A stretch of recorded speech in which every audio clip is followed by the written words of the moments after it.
Amen. Amen. Nous vous saluons dans le nom de Jésus-Christ Tunawasalimu ndani ya jina la Yesu et nous Kristo. bénissons le Seigneur qui nous dispose d'être là ce matin. Na tunabariki Bwana yeye ambaye anaacha tuko hapa asubuhi ya leo. Nous bénissons le Seigneur pour nos frères et sœurs aussi qui nous suivent en ligne Tunabariki Bwana kwa ajili ya ndugu zetu ambao wanatufuata kwa mtandao et d'autres qui nous suivent sur les canaux de la radio auxquels nous sommes, nous partageons la parole de Dieu. na hata wale ambao wanatufuata kwenye radio. Nous prions que la parole de ce matin Tunaomba neno la asubuhi ya leo vous soit autant aussi d'une grande bénédiction quand vous serez en train de l'écouter. iwe baraka kubwa wakati utakuwa nasikiliza. Alors, Église du Seigneur, comme vous le savez, Na sasa kanisa la Bwana gizi tunajua. aujourd'hui nous introduisons ces moments si merveilleux de grâces insondables. Kwa siku ya leo tunaanzisha mpango wetu wa neema za ajabu. Et nous voulons ensemble parcourir quelques objectifs et méditer ensemble la parole de Dieu et d'autres passages de Dieu de la Bible qui vont nous accompagner tout au long de ces 2 semaines. Tunapenda tafakari na miongoni mwa ile yote ambayo tutasindikiza kwa juma wiki hizi mbili. Alors permettez que nous puissions lire 2 textes et puis présenter quelques objectifs. Na sasa turuhusu tuweze kusoma shairi mbili na kutia malengo fulani. Alors si vous avez votre Bible, nous lisons dans Éphésiens chapitre 5. Kama una Biblia yako tunasoma ndani ya Efeso sura ya 5. Nous allons lire du 9e jusqu'au 14e verset. 9 mpaka 14. Nous prendrons aussi mêmement Romains chapitre 8, les versets 13 à 14. Na tachukua Roma 8, 13, 14. Nous lirons aussi également au courant de la semaine Jean chapitre 16, les versets 12 à 15. Tutasoma Yakobo, Jean, l'évangile de Jean chapitre 16, Yohane 16, versets 12 à 15. 12 mpaka 15. Alors allons ensemble dans Éphésiens 5, Tuende kwa pamoja ndani ya Efeso 5, 9 à 14. 9 mpaka 14. Si on peut nous les donner avec les amis de la nouvelle technologie chrétienne, nous allons peut-être lire ces textes rapidement. Éphésiens chapitre 5, versets 9 à 14. La Bible nous dit: car le fruit de la lumière consiste en toutes sortes de bonté, Kwa kuwa tunda la nuru hupatikana katika wema wote, de justice haki et de vérité. na kweli.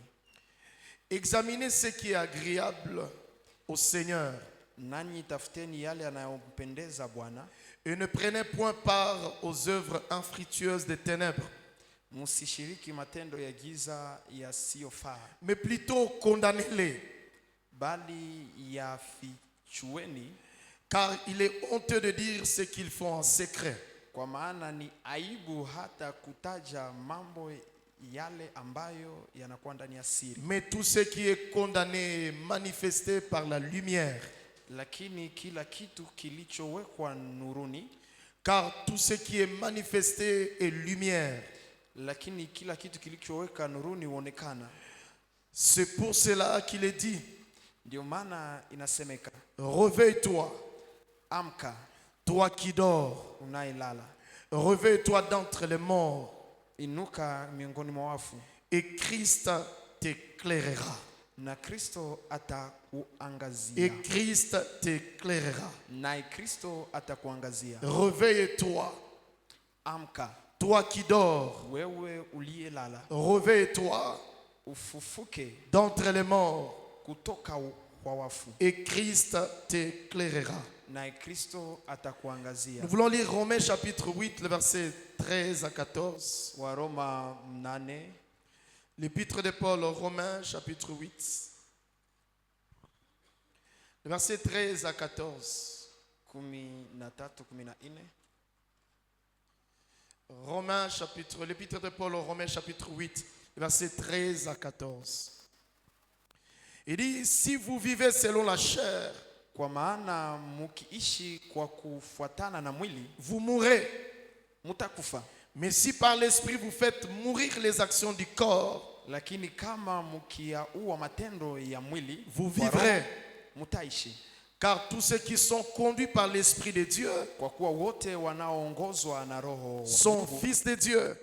ndio watoto wa Mungu. Car tous ceux qui sont conduits par l'esprit de Dieu Kwa maana wote wanaoongozwa na roho ya sont fils Mungu de Dieu. hao ndio watoto wa Mungu. Lisons Jean chapitre 16, Yohane 16 versets 12 à 15.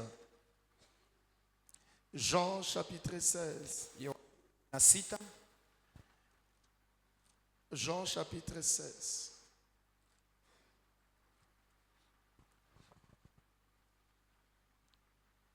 J'ai encore beaucoup de choses à vous dire, Bado ninayo mambo mengi ya kuambia, mais vous ne pouvez pas le porter maintenant. lakini hamwezi kuyastahimisha sasa. Mais quand le consolateur sera venu, Atakapokuja huyo roho wa kweli, l'esprit de vérité, atawaongoza il vous conduira dans toute la vérité. atawaongoza katika kweli yote. Car il ne parlera pas de lui-même, Yeye hata nena kwa ajili yake, mais il dira Mwenyewe. tout ce qu'il aura attendu.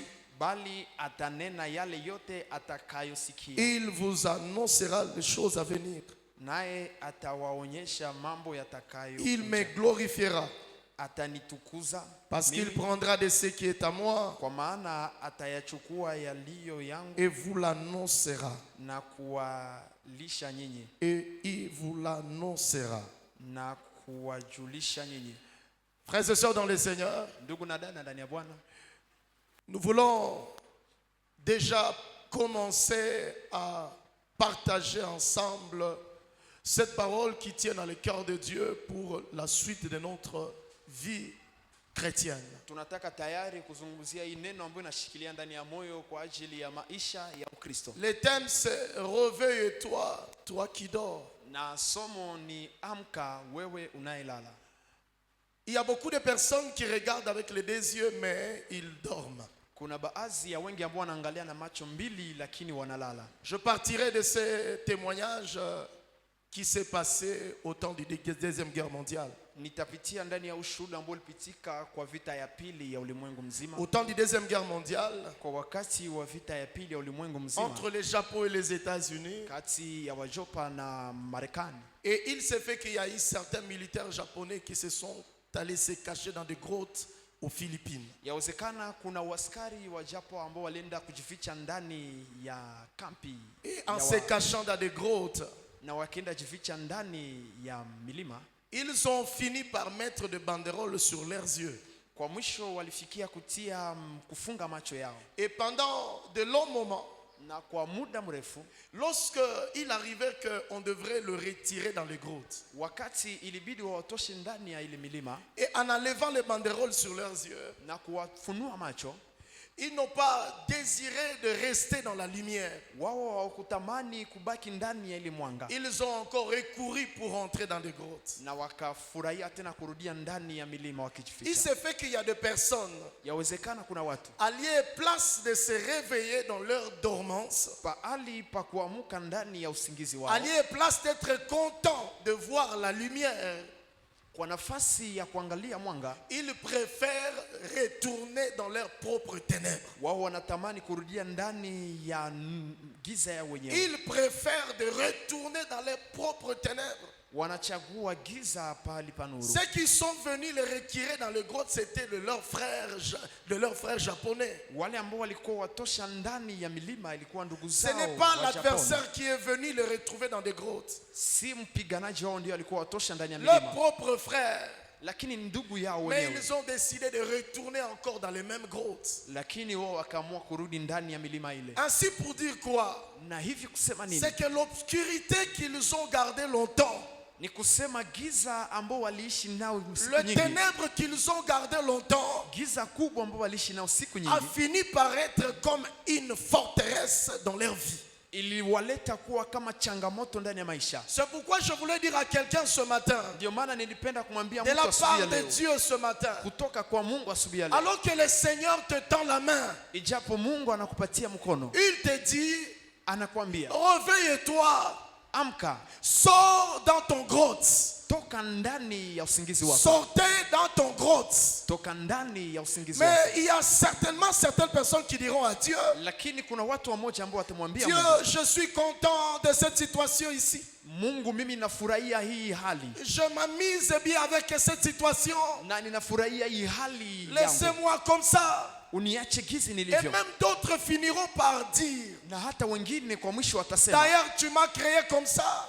yatosha, ulinumba hivi. Dieu ne t'a pas créé comme ça. Mungu akukuumba ukuwe giza. Il faut consulter Dieu Inabidi kutafuta pour tena Mungu savoir qu'est-ce qu'il avait pensé pour toi. ili kujua ni nini alikuwa na fikara juu C'est yako. pourquoi Dieu, il dit, Ndio maana Mungu anasema, je connais les projets que j'ai formés pour toi. ninajua mpango ambao ninao juu yako. Le malheur ne vient pas de Dieu.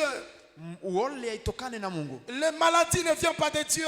magonjwa haitokane na Mungu. Bref, tout ce que nous connaissons ne vient pas de Dieu. Kifupi, magumu yote ambayo Vient de tunapitia la désobéissance de l'homme. haitokana na Mungu, lakini inatokana La na désobéissance, kutokutii c'est jusqu'aujourd'hui. ya mwanadamu na kutokutii Il y a mpaka hata toujours leo. des personnes qui continuent à désobéir. Kuna watu ambao mpaka hata leo wanaendelea C'est pourquoi kutokutii. durant ces 2 semaines, Ndio maana kwa hizi le Seigneur siku nous en supplie wiki encore. mbili Bwana ametuomba Le tena. Seigneur nous en supplie. Bwana anatuomba Il dit, s'il te plaît, na kukwambia na kusi, réveille-toi.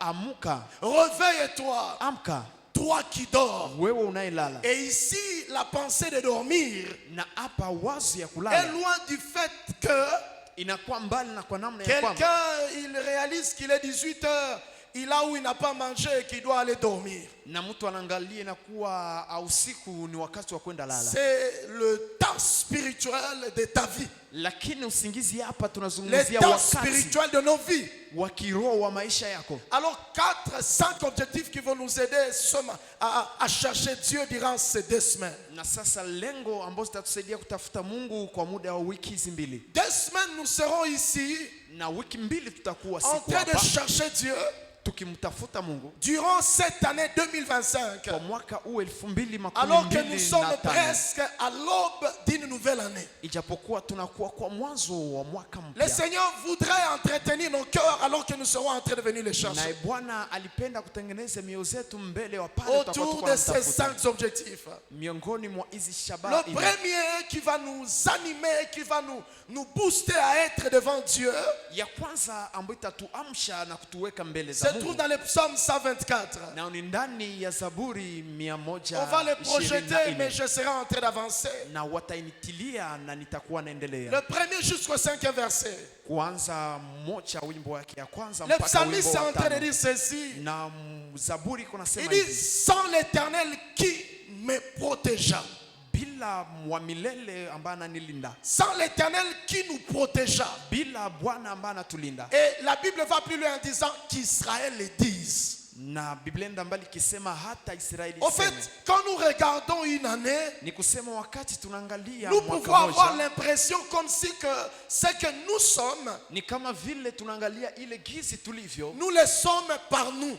tuko kupitia nguvu Nous zetu le wenyewe, sommes par la taille de nos diplômes. tunakuwa kupitia vyeti Nous vyetu, le sommes par la taille de notre appel. tunakuwa kupitia mwito wetu, Nous le sommes par la taille de la spiritualité. tunakuwa kupitia kiroho ketu, Nous le sommes par la taille de notre travail. tunakuwa kupitia na kazi yetu, Nous ne le sommes pas par tout ça. na hatuko kupitia hivi. Arrivé à cette date ici, Na kufikia kwa hii wakati alors hapa, que nous sommes à l'aube d'une nouvelle année, ijapokuwa tunafika mwaka mpya comme Israël, kama vile Israeli, ça s'appelle cantique des degrés. inaitwa basi wimbo wa kupanda, Ça s'appelle cantique des degrés. inaitwa wimbo wa À kuinuka. cette année, à ce programme de grâce insondable, Kwa mwaka huu wa mpango wa neema le za Seigneur ajabu, voudrait à ce que nous venions Bwana angependa tuweze kuja avec un cœur, pamoja na une moyo, vie spirituelle maisha ya kiroho qui monte en degrés. ambayo inapanda ndani ya kiwango. La Bible en déclare, Biblia yangu inasema, Jean est en train de dire, Yohani kunasema, lorsque vous aurez à élever le Fils de l'homme, wakati pale ambapo mtenua mwana c'est wa alors watu, que vous comprendrez qui il est. ndipo mtelewa yeye ni nani. Vous allez comprendre que ce que vous êtes, vous ne l'êtes pas par vous. Mtelewa ile ambao mnakuwa hamkuwa kwa nguvu zenu Ne wenyewe. vous trouvez pas serein dans ce que vous faites, Msijipate wenye nguvu mwale ambao mais mnatenda, trouvez-vous être transporté par Yahweh. lakini mshikutane mnabebwa tu na Bwana. C'est Yahweh qui t'a transporté. Na ni Bwana ndiye ambaye inabidi. C'est Yahweh qui nous a transportés. Yeye ndiye alitubeba. Alors que les tableaux étaient sombres sur ton chemin. Ijapokuwa ubao ulikuwa giza. Alors que les tableaux de la nation étant sombres. Ijapo ubao ulikuwa ndani ya giza. Mais nous reconnaissons qu'il s'agit de Yahweh. Sisi tunajua kwamba inamhusu Yahweh. Sans l'Éternel qui nous protégea. Bila Bwana ambaye anatulinda. Qu'Israël le dise. Israeli basi Ce matin nous voulons dire qu'un archois le dise. Ndio maana siku leo tunatafuta sema sans l'Éternel qui t'aurait secouru depuis janvier jusqu'à maintenant. Seulement juste un petit maladie qui est arrivée. Et cette maladie qui est arrivée, il y a d'autres qui sont partis par cette petite maladie. Il y a d'autres qui ont avorté, qui ont perdu leur grossesse. Il y a d'autres qui ont perdu leur travail. Il y a d'autres qui ont tout perdu. Et ce cantique dit, sans l'Éternel qui nous protégea. Qu'Israël le dise. Et donc, nous viendrons avec des prières de quête de Dieu avec gratitude. Seigneur, je viens te chercher car sans toi, qui m'aurait fait arriver à ces lieux? Qui m'aurait gardé dans cet environnement? Qui pouvait frayer même chemin pour moi? Je viens élever les dieux de grâce sondables. Et ce programme que Dieu nous a donné dans cette famille, et des années où Dieu nous entretienne chaque fin de l'année, nous voulons être au devant de lui avec un cœur de reconnaissance. Deuxième objectif qui va nous amener à chercher Dieu. Exode 33, le verset 15. Moïse est en train de dire ceci. Éternel, si tu ne marches pas avec nous, ne nous laisse pas sortir en ces lieux. Bientôt nous sommes à l'aube d'une nouvelle année. Mais maintenant quand on essaie un peu de te regarder, bien aimé, on réalise que quelqu'un qui est en train de penser comme si que bon, vivre en 2026 là, c'est comme tout simplement occuper la raison pour laquelle Dieu t'a créé inutilement. Moïse dit, si l'Éternel ne marche pas avec nous. En d'autres termes, il est en train de dire, parce qu'après quoi, les seigneurs seront en train de dire, je me lèverai comme la colonne de nuée et comme la colonne de feu.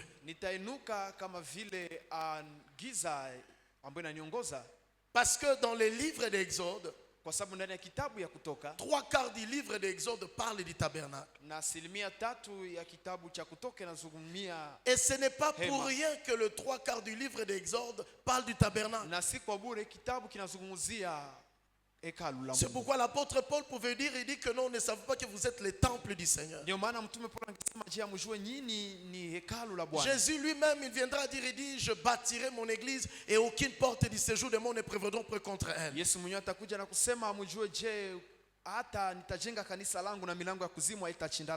Quand Moïse est en train de dire ça, il est en train de dire, Seigneur, ça ne sert à rien que quelqu'un vive en 2026 si il n'a pas la vision de Dieu. Qu'est-ce que Dieu attend de toi?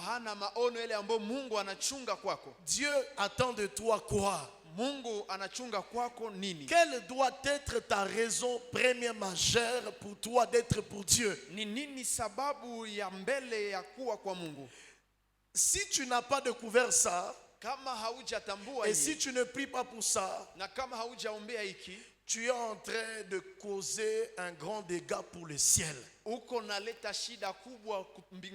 Le ciel ne t'a pas créé, ne t'a pas appelé à la vie juste pour toi. Mbingu haikukuita kwa maisha kwa ajili tu ya faida yako mwenyewe. C'est pourquoi dans Marc, après que Jésus ait multiplié le 5 pains 2 poissons, Ndio maana ndani ya Marko wakati Yesu alizidisha mikate 5 na samaki la 2. Bible nous dit il y eut 12 paniers qui étaient restés. Biblia inatuambia kulikuwa hata vitunga 12 Ceci se rapporte à ce que Dieu a dit à Abraham dans Genèse 12. Inaonekana ile ambayo Mungu aliambia Ibrahimu. Il a dit à Abraham, alimwambia Ibrahimu, moi Dieu, quand je veux te bénir, mimi Mungu wakati nitakubariki, une fois que je finirai à te bénir, kisha nitamaliza kukubariki, je ferai de toi autant une source de bénédiction. zaidi chemchemu ya baraka. C'est pourquoi il y a les 12 paniers qui sont restés. Ndio maana kuna vile vitunga 12 C'est ambavyo que vilibaki. quand Dieu il t'ouvre la raison pour laquelle tu vis, Wakati Mungu anapata sababu ambayo inaacha unaishi, il aussi également fait découvrir aussi la raison pour laquelle d'autres doivent participer à ça. na anakuingiza ndani ya sababu ambayo inaacha wengine pia nao wafaidie kwa Jésus, ile. quand il est venu dans notre vie, Yesu Kristo wakati il ne alikuja vient ndani ya pas maisha dans yetu, notre vie pour nous-mêmes. yeye hakuja ndani ya maisha yetu kwa sababu Il ya vient faida dans yetu notre wenyewe, vie lakini anakuja ndani et ya aussi maisha pour qu'il soit connu pour d'autres. ili aweze kutambulikana hata kwa C'est wengine. cela la raison des 12 paniers qui sont restés. Na hii ndio sheria ya vitunga 12 Eh ambavyo bien, vilibaki. découvrons la raison pour laquelle nous sommes sur la terre. Tambue sheria ambayo inaacha sisi sababu Qu'on gani ne tuko puisse hapa chini pas ya jua. entrer dans le temps de regretter. Tusibaki ndani ya wakati wa kujuta. Dans Luc chapitre 16, Ndani ya Luka 16, la Bible nous révèle qu'un homme, il était vêtu de pourpre et de fin lin. Biblia inatufunulia kwamba mtu mmoja alikuwa anavaa mavazi, Mais bizarrement, quand il est décédé, lakini ya kushangaza wakati il a alikufa commencé à regretter tout le temps de son séjour sur la terre. alianza kushangazwa na kujuta wakati wake wote ambao alikuwa anaishi hapa chini ya S'il jua. te plaît, Église du Seigneur, Ninakusii kanisa la Bwana, je nous en supplie durant ces 2 semaines, ninawasii kwa wiki hizi mbili, alors que nous sommes à l'aube d'une nouvelle année, ijapokuwa tunakuwa mwisho na mwanzo il wa est mwaka temps que mpya. le Seigneur t'aide à savoir pourquoi tu es là. Ni wakati sasa Bwana akusaidie ujue kwa nini uko Pourquoi hapa, tu es là. kwa nini uko hapa, Mais découvrez même pourquoi tu es dans ce foyer. lakini kutambua kwa nini uko ndani ya ile unyumba, Découvrez pourquoi tu es enfant dans cette maison. kutambua kwa nini wewe uko mwana ndani ya nyumba Découvrez ile, pourquoi tu es fille dans cette maison-là. kutambua kwa nini wewe uko binti ama msichana ndani ya nyumba Pour ile, que tu sois une bénédiction de Dieu sur la terre. ili uweze kuwa baraka ya Mungu hapa chini ya jua. Troisième des choses que nous serons en train de chercher Dieu. Kitu ya tatu ambayo tutakuwa natafuta 1 Mungu, Roi chapitre 17, Wafalme wa kwanza sura kile ya le 17 premier verset.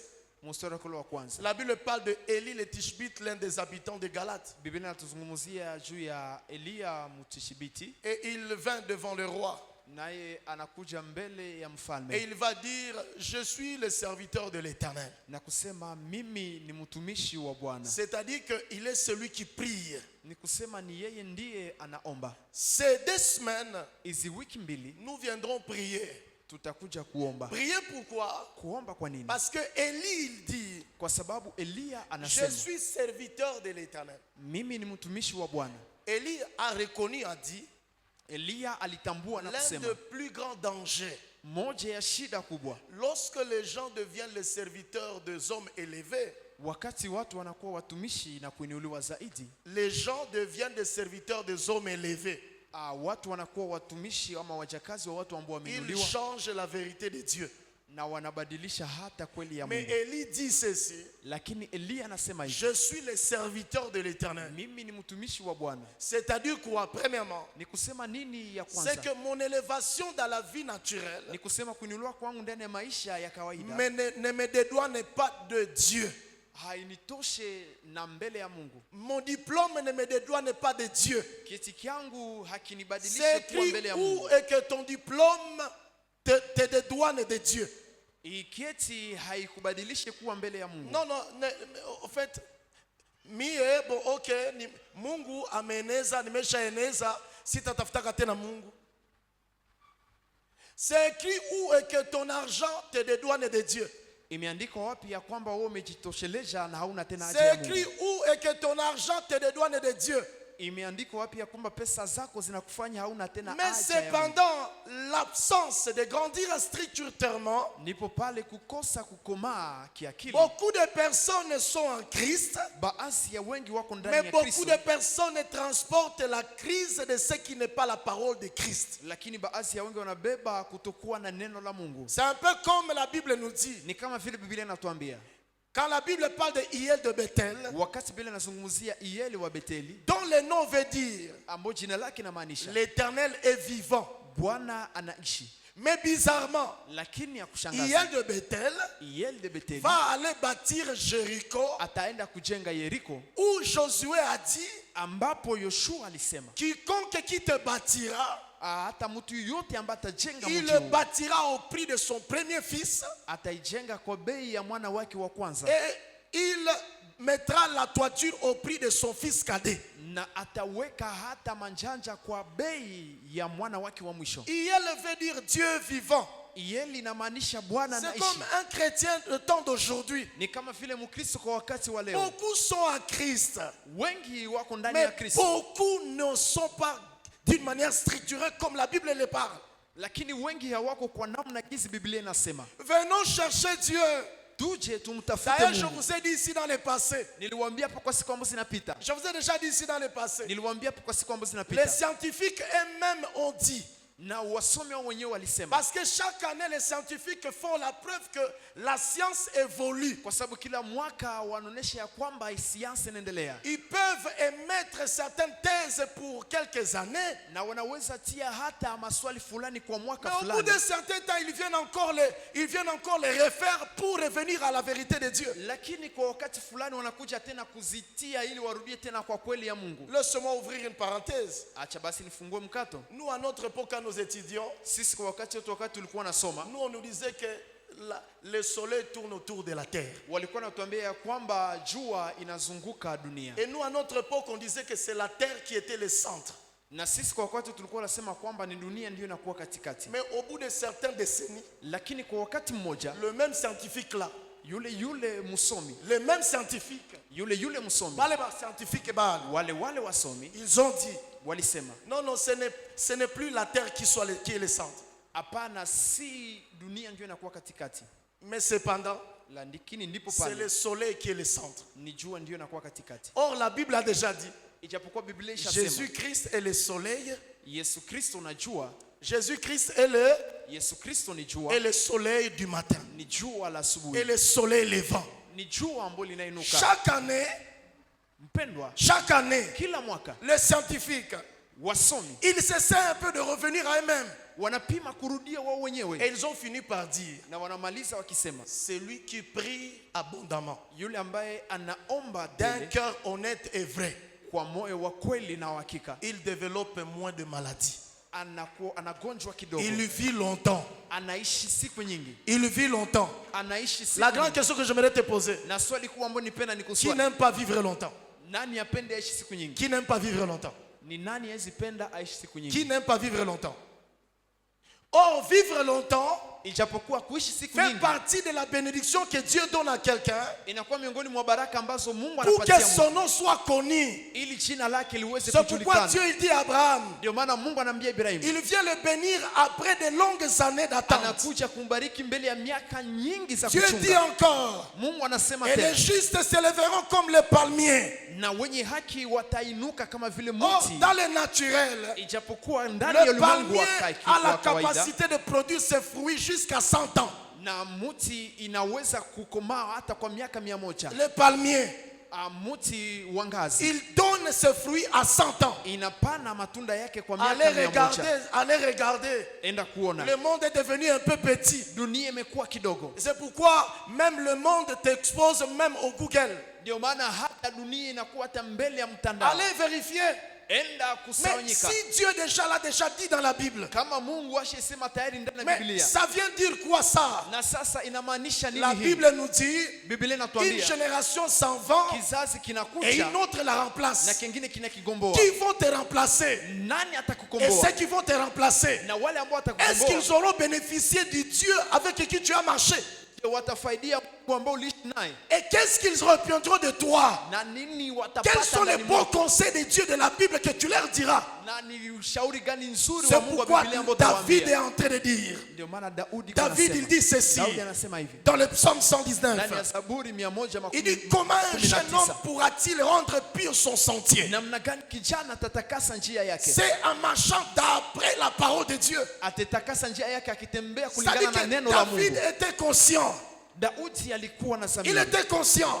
Alikuwa na Et dhamiri qu'il est parti à gauche. ya kwamba alienda kwa mkono wa À kushoto. gauche, on lui a dit, Kwa kushoto si tu akamwambia, veux vraiment être un homme, kama unapenda uwe il mwanamume faut toucher au gris-gris. inabidi uguse madawa. Tu vois comme tu es entré dans le palais de Saül. Unaangalia umeingia ndani ya kiwango ya Tu vois Saulo. comme tu es entré dans le palais de Saül. Wakati umeingia ndani ya Tu es déjà entré là-bas. ushaingia huko. Maintenant, comme tu es déjà entré là-bas, Na giza uko ndani ya pour pango la Saulo. maintenir ton entrée là-bas dans la maison de Saül, Ili kukua nguvu ndani ya nyumba ya Saulo, il faut aller toucher au gris-gris. inabidi uende kugusa madawa. On vient de te promettre aujourd'hui. Wamekuahidi leo, On vient de t'élever aujourd'hui. wamekuinua leo. Mais maintenant, tu rencontres les gens qui te Na disent, sasa unakutana na watu ambao pour wanakuambia mieux maintenant dominer, ili kuwa juu il faut aller toucher au gris. inabidi uende kugusa madawa. Ça, c'est de la sottise. Hii inakuwa mambo ya Mais ujanja. David dit, Lakini Daudi comment anasema un jeune homme namna gani pourra-t-il kijani pur rendre son sentier? kijana atarejesha njia yake kuwa C'est en takatifu? se conduisant d'après la Ni kwa parole de Dieu. kujiongoza kwa namna ya maneno ya Alors, Mungu. Élie est en train de nous Na montrer sasa Elia et kunatuonesha que là où il puise la ya force, kwamba mahali ambapo anashota c'est nguvu lorsqu'il prie devant ni Dieu. wakati anaomba mbele ya C'est Mungu. lui qui prie. Yule ambaye anaomba Il repuise auprès de Dieu la force. anashota ndani ya Mungu Il nguvu, repuise auprès de Dieu l'encouragement. anashota nguvu na juhudi. Lorsque Bartimée, Wakati il Bartimayo s'approchait de Dieu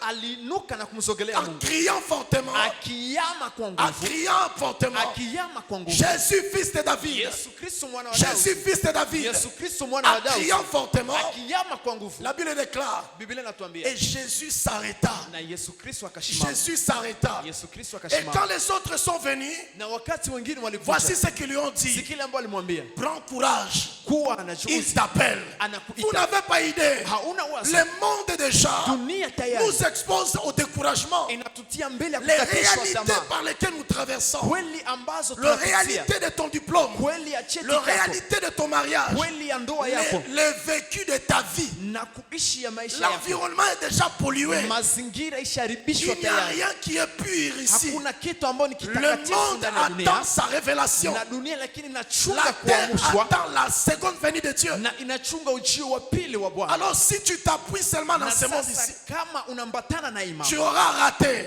utakosa ce que la Bible dit. ile ambayo Biblia Et les inasema, jambes de l'éternel j'aimerais ensoleiller à son temps. na wakati wa milele utafika utaonekana. Et au milieu des épines, Na katikati ya les miba, jambes de l'éternel, mbegu. Les jambes de l'éternel parlant de Jésus, mais la sémence de Jésus en nous. mbegu ambayo ni mbegu ya Yesu ndani mwetu, Eh bien, il dit, j'aimerais à son lieu anasema nayo itakomaa kwa nafasi et wake à son temps. na kwa wakati Mais la wake. Bible ajoute une précision au milieu des épines. Lakini Biblia inaongeza katikati ya miba. Quatrième des choses. Kitu ya ine, Quatrième des choses. kitu ya ine Qui va nous conduire durant ces 2 semaines.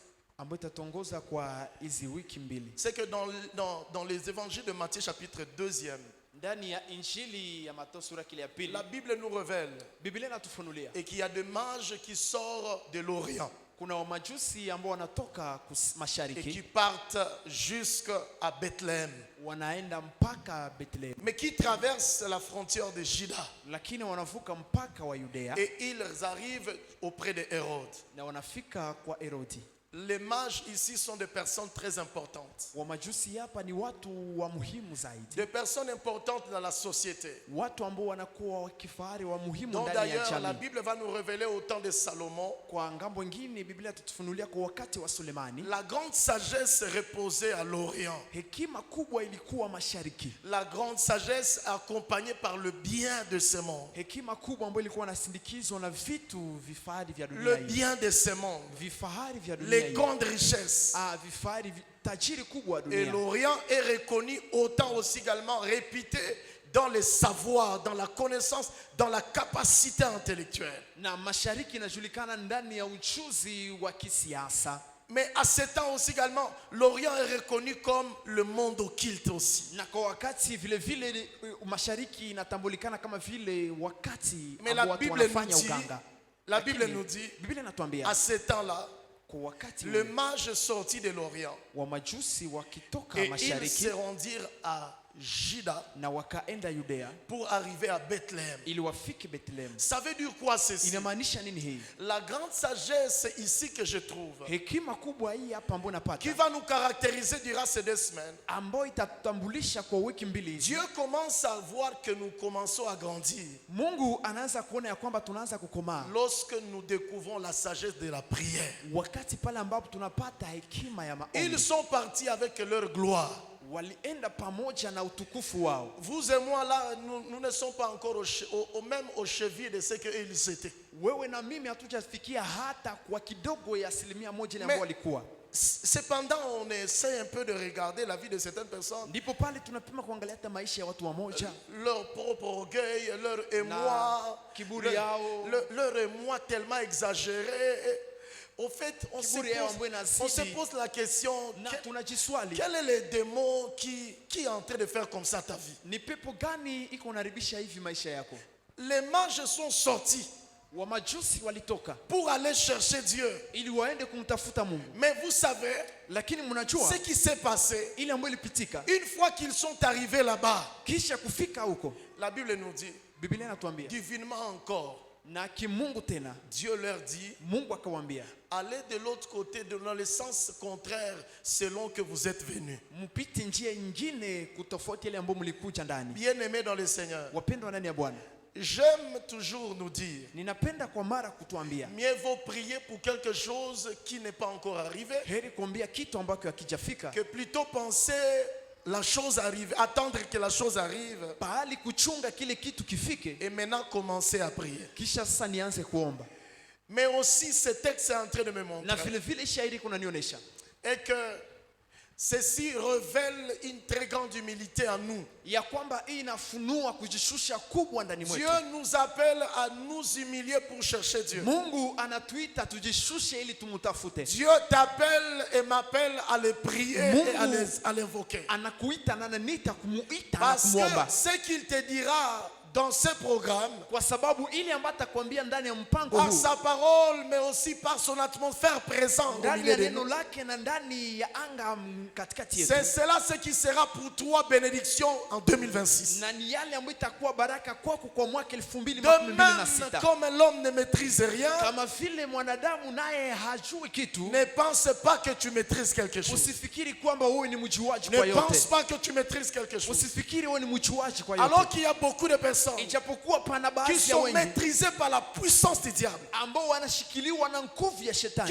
qui sont comme dérangées par la puissance du diable. ambao wanasumbuliwa na nguvu ya Tu es shetani. menacé comme par une forte vertige. Unasumbuliwa kama vile na nguvu kubwa, Et mais si tu ne veux pas chercher Dieu, na ili kizunguzungu kama ukuje tu ne veux kutafuta pas Mungu, chercher ton Dieu, haupendi kutafuta mais maintenant Mungu, tu veux avoir quelle direction pour toi? na sasa unapenda uwe na mwelekeo Tu gani veux juu avoir yako? quel choix pour ta vie? Unapenda uwe na chaguo gani kwa Comment maisha tu yako? voudrais déterminer le choix de ton partenaire Namna demain? gani utatambua chaguo ya mtu wako wa Comment tu kesho? voudrais déterminer le choix de ton fiancé demain? Namna gani utatambua chaguo ya mchumba wako Comment wa tu kesho? voudrais déterminer le choix de tes amis Namna demain? gani utatambua chaguo ya marafiki wako wa Tu n'as kesho? pas compris que la Bible a dit Haujaelewa ya kwamba Biblia les mauvaises inasema compagnies corrompent les bonnes mœurs. marafiki wabaya wanashawishi watu Il wazuri. suffit seulement d'un petit iota Yatosha tu kitu kidogo et fini le diable a tout pour toi. na shetani anamaliza, anakuwa na Il yote suffit kwako. seulement d'un pain seulement. Yatosha tu kitu kidogo Et le malheur dérange ta famille. na shetani anasumbua jamaa Séduit lako, tes enfants.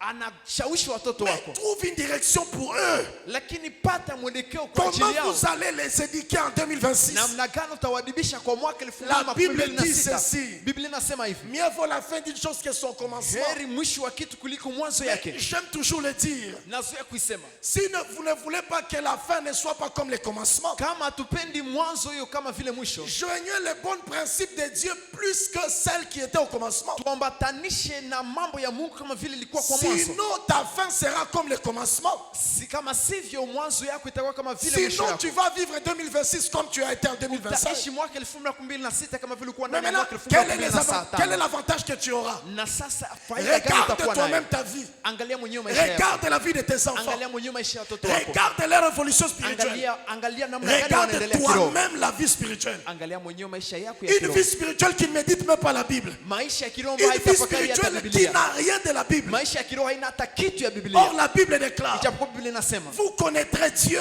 mtajua Mungu. Vous connaîtrez Dieu. Tutajua Le Mungu. peuple de ceux qui connaîtront leur Na Dieu, taifa ambayo itamtambua ils Mungu wake. agiront vaillamment. Watatenda na nguvu zao. Ils seront des grands produits. Watasimama kwa Ils auront msimamo des grands wao. résultats. Watakuwa na matokeo Mais maintenant, makubwa. regarde. Lakini angalia Vous sasa, êtes dans une forme de confort. unakuwa ndani ya namna ya Un kujitoshelea. confort mais qui ne dit pas tout. Kujitolea ambayo haisemi kitu. Un confort qui ne dit pas vrai. Ambayo haisemi kweli. Mais Dieu nous invite. Lakini Mungu anatualika. Dieu nous invite, nous tous, Mungu anatualika sisi à sote. chercher Dieu. Kumtafuta Mungu. À chercher Dieu. Kutafuta Mungu. On ne peut pas dire qu'on est prédicateur, Hatutasema si tuko wahubiri. mais on n'a pas le temps avec Dieu. Lakini hauna wakati hata na On Mungu. n'a pas le temps de prier. Hauna wakati wa On kuomba. n'a pas le temps de Hauna jeûner. wakati wa On kufunga. n'a pas le temps de lire la Bible. Hauna wakati wa kusoma Biblia. Quel est le genre de serviteur que tu voudrais être? Namna gani ya mtumishi utakuwa? Quelle est la mission que tu voudrais Na accomplir? kazi gani utatimiza? Quelle est la mission que tu voudrais accomplir? Kazi gani ulipenda utimize? Si ça ne sera que tout simplement alors Kama haitakuwa tu être un agent abuseur kuwa mtu tu wa sur le kuharibisha chemin des gens de Dieu. kwa njia ya watu wa Mungu. Nous voulons prier nous tous. Tunapenda sote tuombe. Que le Seigneur nous aide. Bwana tusaidie. Durant cette année ici Kwa 2025, mwaka wa durant ce 2025. programme de 14 Kwa jours, mpango huu wa que nous 14. cherchons Dieu,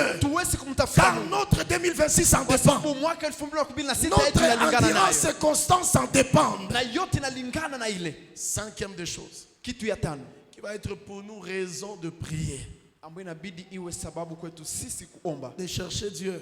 na kutafuta Mungu.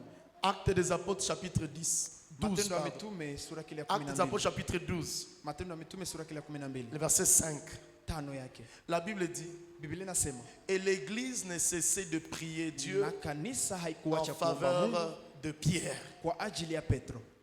Et l'Église ne cessait de prier Dieu. Na kanisa haikuacha kumwomba Mungu. Et l'Église ne cessait de prier Dieu. Na kanisa haikuacha kumwomba Mungu. Pierre est arrêté, Petro anakamatwa.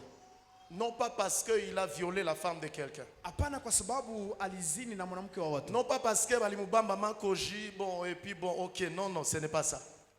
Sivyo. Pierre est arrêté Lakini Petro anafungwa juste parce qu'il aime Jésus. kwa sababu tu anapenda Yesu. Juste parce qu'il dit aux gens, convertissez-vous. Kwa sababu tu anamwambia watu muokoke. Il dit aux gens, convertissez-vous. Anaambia watu muokoke. La religion ne vous mènera pas au ciel. Na dini haitakubeba Il mbinguni. dit aux gens, convertissez-vous. Okoka.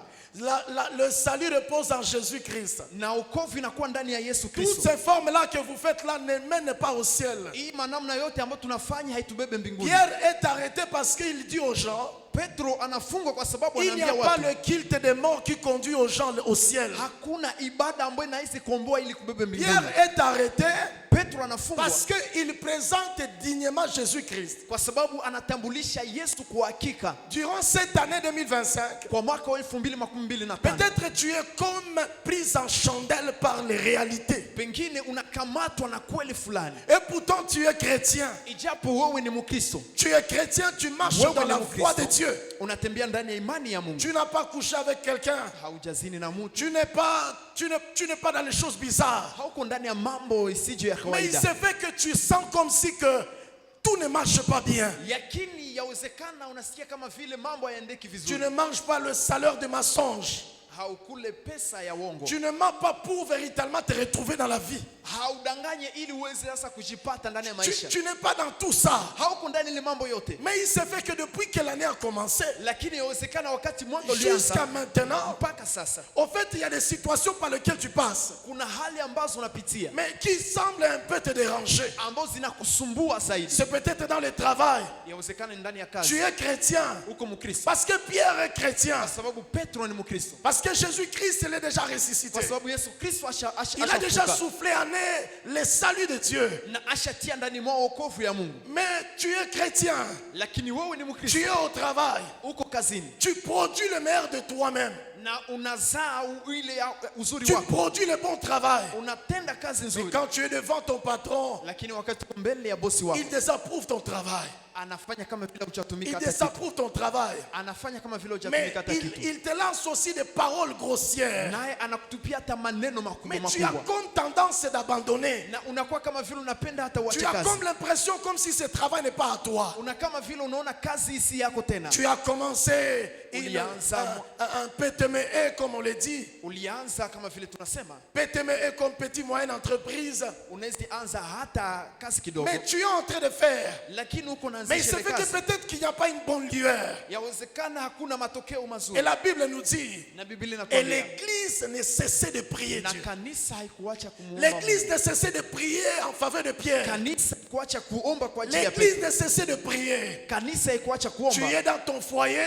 Uko ndani ya ndoa yako, Tu réalises que ton homme n'a pas d'attention comme ça devrait l'être. unatambua kama vile mwanaume wako hana kizi ulipenda De kuwe, même que ta femme n'a pas cette attention-là. ni kama vile mwanamke hata mume wako, Et tu mke te wako poses hana des ile. questions. Quand tu te regardes, tu n'as pas les problèmes. Na wakati unapojitizama hauko hata Tu shida, n'as pas les problèmes. hauko shida, Mais la Bible nous dit, lakini Biblia et inatuambia, l'église ne cessait d'adresser à Dieu de prière. na kanisa haikuacha kumuomba Il Mungu. est temps que tu te lèves. Ni wakati sasa Il est uinuke. temps que tu te réveilles. Ni wakati sasa Ce uamke. sont des indicateurs, Na ni mwelekezo, ce sont des voies na ni que njia Dieu est en train de mettre sur ton chemin ambazo Mungu yuko anaweka kwa pour njia que tu yako, te réveilles dans ton sommeil. ili uamuke ndani ya Parce usingizi qu'il y a une wako, obscurité qui est en train de menacer ta vie. kwa sababu kuna giza kubwa ambayo iko Il y a une napigana na maisha obscurité yako. qui est en train de menacer ton âme. Kuna vita, giza Il y kubwa a iko une napigana obscurité na qui est en nafsi train de yako. menacer ton mari. Kuna giza kubwa ambayo iko Il y a napigana une na mume obscurité wako. qui est en train de menacer ta Kuna femme. giza kubwa ambayo iko napigana na Il mke y a une wako. obscurité qui est en train de Kuna menacer tes giza kubwa enfants. ambayo iko napigana na C'est watoto le wako. temps que tu dois te Ni lever. wakati sasa Ne uweze pense pas que kuinuka. c'est normal. Usifikiri ni Ne kawaida. te justifie pas. Usipane Les masababu. disciples ne sont pas justifiés. Wanafunzi hawakupana Parce sababu, que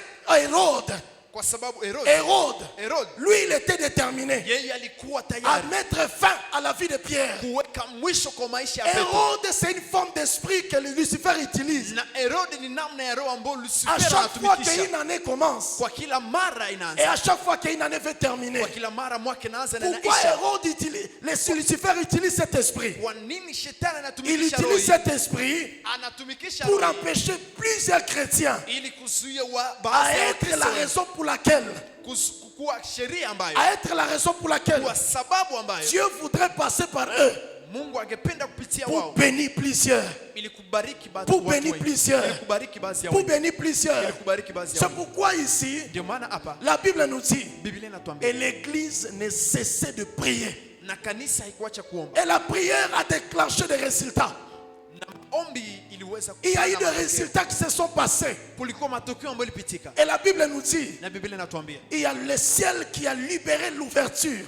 kuna mbingu ambayo ilifungua njia. Qui sait, mon frère, ma soeur, Nani anajua ndugu et yangu que ta vie en 2026, ya kwamba maisha yako ndani ya c'est mwaka ta ambao vie qui unakuja sera un regard de bienfait. ni maisha yako ndio itakuwa mfano wa mambo mazuri. Des gens seront en train de te regarder en 2026. Watu watakuwa na kuangalia kwa Ils 2026 seront en train de dire, na kusema, mais vraiment celui-là, lakini huyo hapa, non, si tu l'aurais connu en 2025, kama ungemjua kwa mwaka sa vie ne t'aurait pas 2025 intéressé. maisha yako Sa vie ne haingekuhusisha t'aurait hata pas kwa kitu. intéressé. Maisha yako Mais maintenant, haingekufurahisha. regarde ce que Dieu fait de lui. Angalia sasa ile Mais ambayo Mungu maintenant, anatenda regarde naye. ce que Dieu fait Angalia d'elle. ambayo Mungu Il anatenda y a naye. les gens qui vont apprécier Dieu par toi. Kuna watu ambao watafurahia Il Mungu y a les kupitia gens qui wewe. vont être encouragés de Dieu par Kuna toi. watu ambao watakuwa juhudi ndani ya kazi ya Alors Mungu kwa ajili yako. concentre-toi. Na sasa kuwa na Sois au juhudi. sérieux de ce que est Dieu. Kuwa na hakika na ile ambayo ni Ne Mungu. sois pas au milieu de ceux-là qui pensent. Usiwe miongoni mwa wale ambao wanafikiri. Non, Hapana. nous sommes là pour subir des circonstances. Tuko hapa tu kwa ajili ya kuteseka, Mais il y a aussi lakini kuna kuwa ile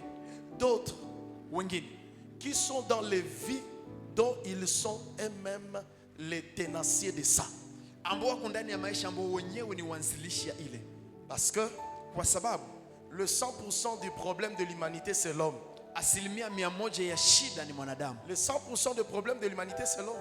100% ya shida ya ulimwengu ni C'est mwanadamu. l'homme. Ni mwanadamu. C'est l'homme. Ni mwanadamu. Il y a des gens qui sont comme arrêtés légalement par le monde des ténèbres. Kuna watu ambao wanazuia kirahisi sana na dunia ya giza. Je le partageais même hier à la jeunesse. Nilikuwa nazungumza hata jana kwa vijana. Donnez-nous ce texte rapidement, j'aimerais le dire aussi. Munipatie shairi mbio mbio, nilipenda pia niseme. Genèse 49, Mwanzo 41 le na 9. premier, deuxième et troisième verset. Jacob parle à Ruben. Yakobo anazungumza na Ruben. Il dit, appelez tous les enfants, je leur dirai ce qui doit arriver à leur avenir. Leta watoto wote nitawaambia ambayo itakuja kwa ujio wao. La parole de Dieu te révèle ce qui t'attend l'année prochaine. Inakufunulia ambayo inakuchunga kwa mwaka La ujao. parole de Dieu te donne une direction. Neno ya Mungu inakupatia mwelekeo. La parole de Dieu t'aide à savoir. Neno ya Mungu inakusaidia kuelewa. Mais la Bible nous dit, Na lakini Biblia inatuambia Jacob appela ses fils Yakobo akaita wana wake wote. et dit, ensemblez-vous et je vous annoncerai ce qui vous arrivera dans la suite du temps. Nakwambia muje nitawaambia ambayo itawafikia kwa wakati ambao ujao. Et la Bible nous dit au verset 2, Na Biblia inatuambia kwa sura ya pili, il appela et lui dit, na kuwaita kuambia, qu'est-ce que j'attends dire de toi? ni nyinyi nasikia kusema kwako. On est dans Genèse 49, pardon. 49, le verset 1 à 2 et 3. Mwanzo 49.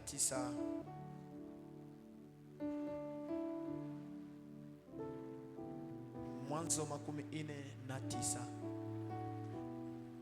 Alors le verset 2, Na sasa mbili yake, il dit, rassemblez-vous et écoutez, kusanyikeni na msikilize, fils de Jacob, enyi wana wa Yakobo, écoutez Israël, msikie baba yenu Israeli, votre père. baba yenu. Ce matin, nous sommes venus écouter notre père. Asubuhi leo tumekuja kusikiliza baba yetu, Le Dieu qui connaît ton futur. Mungu ambaye anajua hatima Le Dieu yako, qui nous révèle que les 100% des problèmes de l'humanité, ce n'est pas Dieu, c'est toi et moi. Mungu ambaye tufunulia kwamba 100% ya shida ya ulimwengu si yeye, ni wewe. C'est toi et moi.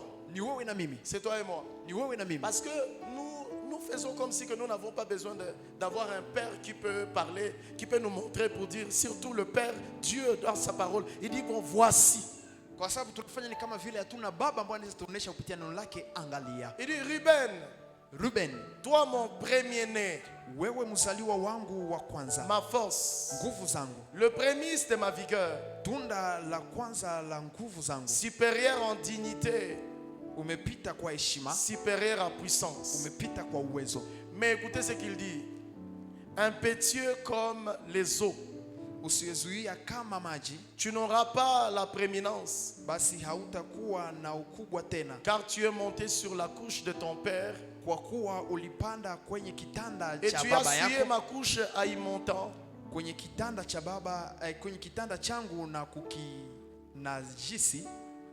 Tu as souillé le lit conjugal. Umechafua kitanda changu cha Dieu uchumba. n'honore pas le concubinage.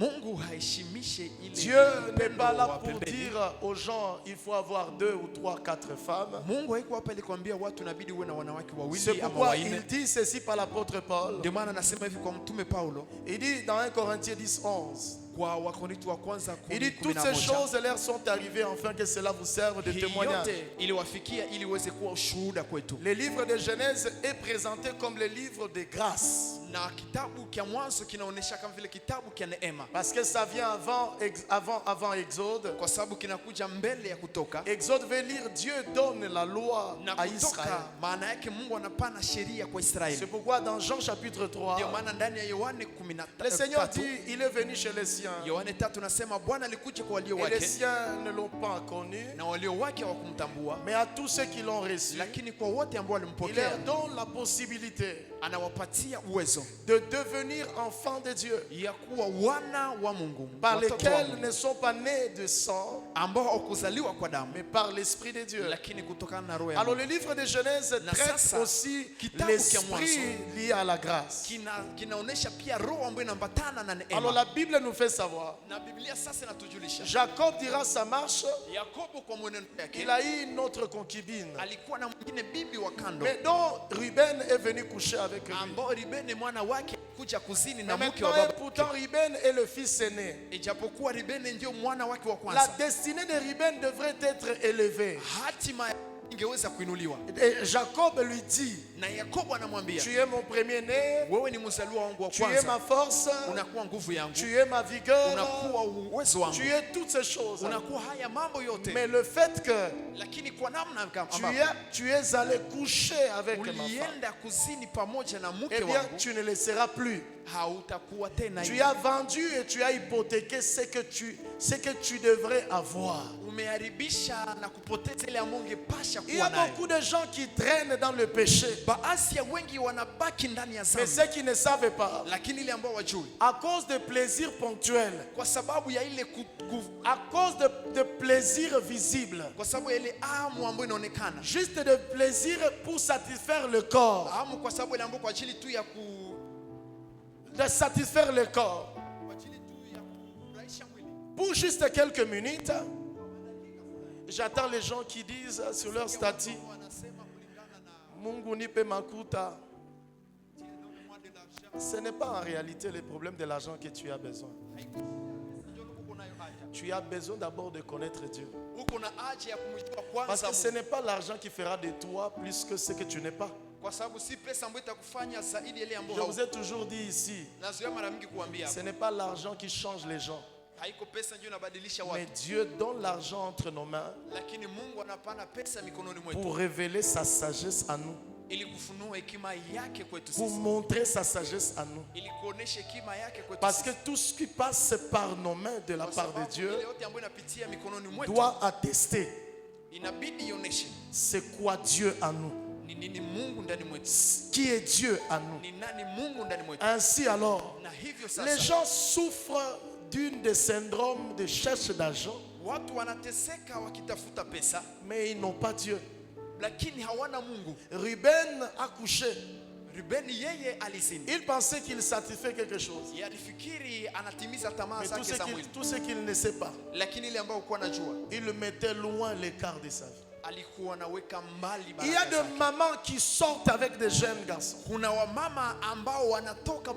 a des jeunes garçons qui sortent avec des mamans d'autrui. Il y a des papas qui sortent avec des enfants d'autrui. Il y a toutes ces méli-mélos là. Des gens qui apportent soi-disant la parole de Dieu mais qui sortent avec les enfants de Dieu. Mais tout ce que les gens oublient, c'est ici dans la Bible. Tu aurais être plus que ça. Ta vie serait productive plus que ça. En réalité, ta vie n'est pas en retard. Mais ta vie est en retard parce que tu ne comprends pas c'est quoi ta valeur spirituelle. C'est quoi ta valeur spirituelle. Allô? Allô? Allô? Allô? Allô? Allô? Allô? Allô? On était en évangélisation cette semaine. Tulikuwa kwa injili Ijumaa. Je rencontre une fille. Na nakutana msichana mmoja. Je suis en train de lui parler de Jésus. Niko namuongelesha kwa ajili ya Yesu. Comme un bon chrétien connaissant la parole de Dieu, je dois saluer quelqu'un. Parce que quand Dieu il arrive dans notre vie, il ne vient pas pour violer, il doit négocier notre amour. Inabidi nimsalimie kwa heshima kwa sababu wakati Yesu anakuja ndani ya maisha yetu haiko natukaza. Alors, fais comme si tu es en train de passer. Na sasa kama vile. Alors, je dis bon, il n'est pas seul, mais il est frère, ça va? Mais je prends. Ça va? C'est entre nous ici, ça va? Ça va? Ça va? OK. Maintenant, je les salue. Je salue. Je dis, bonsoir ma soeur. Et puis, fais comme si tu passes, mais tu es en train de me regarder là, Kounibéou là quoi. Et puis, je vais les saluer. Je vais les saluer. Maintenant, rentre ici. Je vais les saluer. Et puis, maintenant, avance encore. Et puis, donne comme si tu donnes la main, mais comme ça. Il me fait comme ça. Et puis, moi-même, je me suis arrêté encore. Mungu Baba, niko na mavi, niko na nini. Alors j'ai commencé à dire à la sœur, sasa dada, kama nilikuwa niko na mavi suniambie basi uitoshe. Kama wewe unaiona basi, juu mimi nakusalimia ni salamu tu. Parce que je te salue, c'est la salutation seulement. Sikulombe kwanza pesa, je te demande pas de l'argent. Mimi nakulomba tu salamu. Je te salue seulement.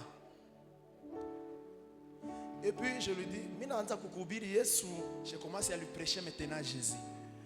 Et puis elle commence à se ressaisir. Et puis je lui dis, ça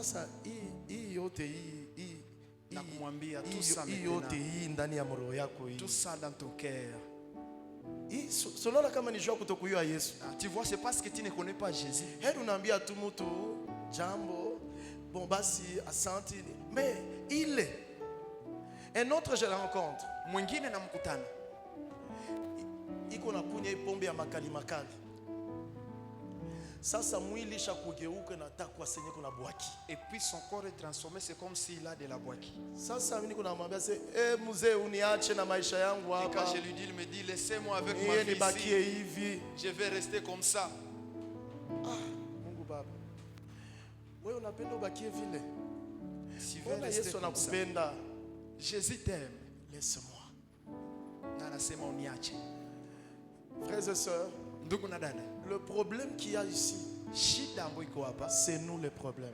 ni sisi shida, Mais durant ces 2 semaines, lakini kwa wiki hizi mbili quelqu'un peut venir pleurer devant Dieu. mtu mmoja anaweza kuja kulia mbele ya Il Mungu dit, Seigneur, na kusema Bwana, cette vie ici, hii maisha j'aimerais la déposer à tes pieds. ninapenda niweke miguuni kwako, Parce que tout est possible à celui qui kwa croit en sababu Dieu. yote yawezekana kwa yule ambaye Je anamwamini voulais dire à Mungu. quelqu'un ici, Nilipenda kumwambia mtu, tu fais bataille avec plusieurs de ces choses désordonnées. unapigana na hii mambo yote mabaya. Voici les rendez-vous que Dieu te donne. Angalia hii aliko ambayo Mungu anakupatia. Nous nous mettons debout et nous participons à la Sainte Seine. Tunasimama na tunasherekea meza ya Bwana.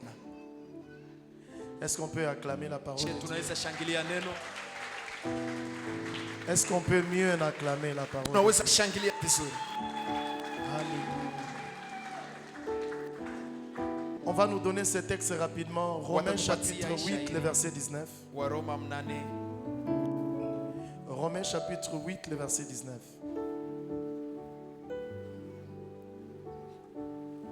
L'apôtre Paul dit, car le monde entier attend avec un ardent désir la révélation de fils et de filles de Dieu. Natuambia Paulo anasema ulimwengu unachunga kufunuliwa ya binti na wana wa Lui, second ici, Wana wa aussi Mungu. la création attend-elle avec un ardent désir la révélation de fils et de filles de Dieu. na ulimwengu mzima anachunga basi kufunuliwa ya binti na wana wa Mungu. Vous savez, le monde est dans une grande vitesse. Mnajua dunia iko ndani ya kwenda mkubwa, Le monde propose plusieurs qualités de nourriture. na dunia inatupatia namna nyingi ya chakula, Mais bizarrement, les gens continuent à tomber malades. lakini ya kushangaza wengi wanaendelea kugua, Bizarrement, les gens continuent à être dans leur dépression, wengi wanaendelea kuwa ndani ya changamoto zao, mais sans aucun soutien. lakini bila kuwa na msaada wowote.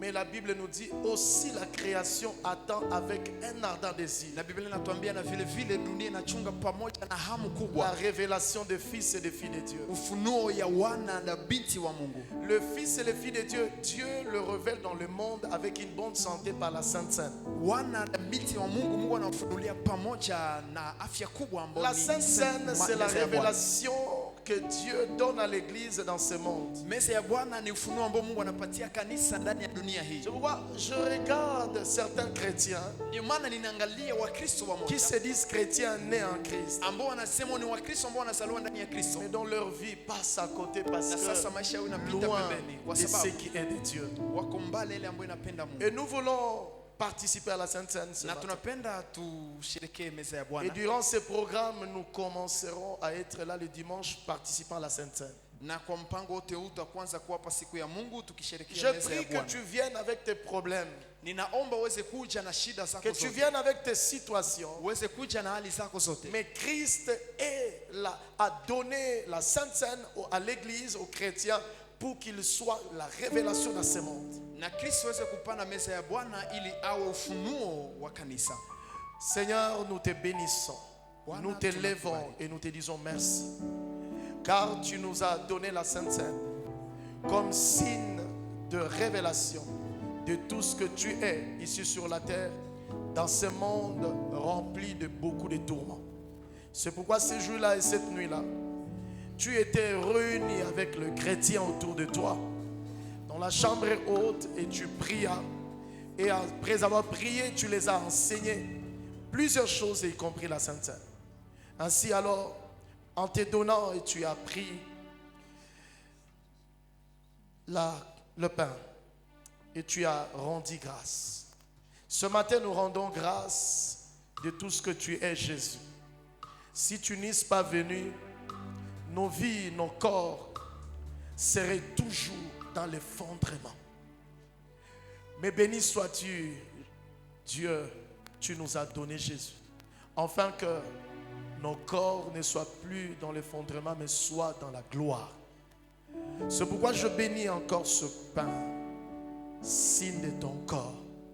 Quiconque qui prendra de ce pain, signe de ton corps par la foi, je ne sais quelle tragédie qu'il a dans son corps, mais je confesse, il a la victoire, parce qu'il est écrit, et le monde et la création tout entière, le monde tout entier attend avec un ardent désir la révélation des fils et des filles de Dieu. Père, après avoir chanté, tu as pris la coupe et tu rendis grâce et tu dis, ceci est la nouvelle alliance. Seigneur Dieu, à la première alliance, il s'est passé beaucoup de choses, mais à la seconde, le sang de Jésus-Christ a coulé. Ainsi, il y a des guérisons dans notre homme intérieur, dans notre âme et dans tout ce que nous sommes. Parce que nous devons marcher dignement au milieu de l'obscurité et parler de Jésus-Christ. Père, quiconque qui prendra de cette coupe, signe de ton sang coulé à la croix de Golgotha pour expier tout ce que nous sommes et nous rattacher en toi. À la fois, nous bénissons ton nom, Dieu, que toute maladie émotionnelle sont guéries aujourd'hui et maintenant pour ta plus grande gloire. Merci de nous disposer dans la posture de grâce au nom de Jésus-Christ. Amen. Nous allons passer en chantant avec l'union musicale. Tutapita tukimba na kwaya.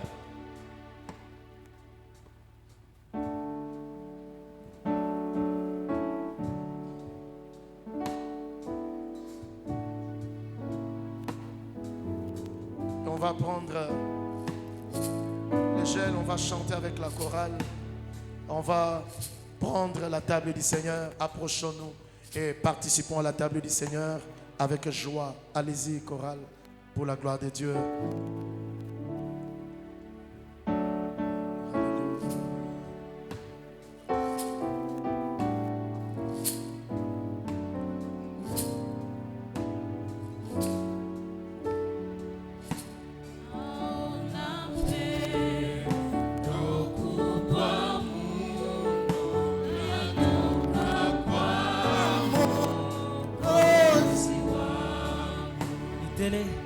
Mitele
Alléluia. Alléluia. Nipendo kubwa linalotoka moyo wangu. Ee Mungu wangu, nakuomba nijaze pendo lako tele.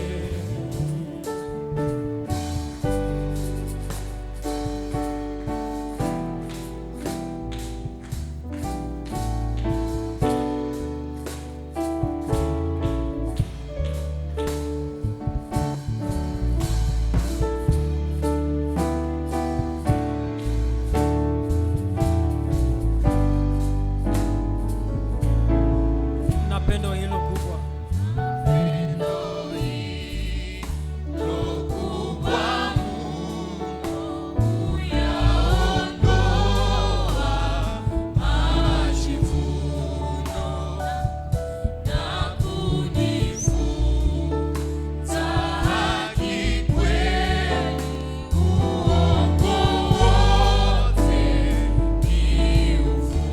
Kunituliza.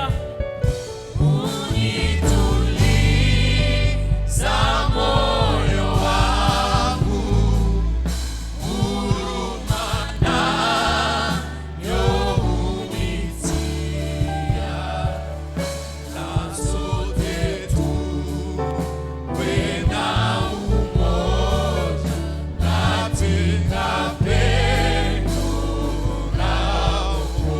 Kunituliza. Unituliza moyo wangu, huruma nayo unitia, na sote tuwe na Si tu as déjà pris, tu peux te mettre debout. Nous remercions le Seigneur. Ce n'est pas un moment de deuil. Ce n'est pas un moment de deuil, mais c'est un moment de joie. Parce que le monde exprimé notre. Alléluia. Nous chantons pour Dieu. Nous chantons pour Dieu. Est-ce qu'il y a pendo kubwa inatoka kwenye moyo wako?